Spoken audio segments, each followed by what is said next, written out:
Hello everyone, তো এটা আমার 3 নম্বর ব্লগ। আর আমি হলাম সোহানা। আশা করি আপনারা সবাই ভালো আছেন। তো আমিও ভালো আছি। তো ময়না আজকে দিছে আমার 200 টাকা। আবার ভাইবেন না যা আমার পয়সা, এটা কিন্তু ময়নার পয়সা। আর বাবুর তামসা দেখুন কি অবস্থা। পয়সা দিচ্ছে তার মানে গে বেহাতি কিনবার নিগে ওর নিগে। তারপরে আমরা এলাম চৌতারা গেতাছি। তো ওই বাজারটা যে থুয়ে এলাম ওইটা হলো গুদলি বাজার। পরে গুদলি বাজার থেকে যাই অল্প একটু সাইডে গেলেই পামু চৌতারা বাজার। তো অনে যাই আমি গেলাম কেকের দোকানে।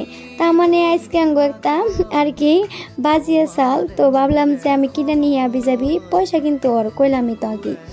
পরে আমি কেক আনলাম, তারপরে মিষ্টি আনলাম। আর অঙ্গ বাবুর তামসা দেখুন ও তো একবারে দোকানের সবই আনবো। তা আমার কুন্ডা থুয়ে কুন্ডা খাইবো তখন দিশা পাইতেছে না। তো এমনি টাইপের।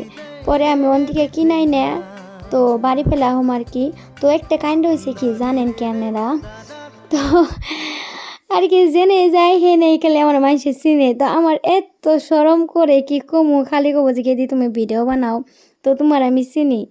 তো এনা করলে আসলে বহুতই শরম করে। তো ফাইনালি কিনা বেরতে আইলাম।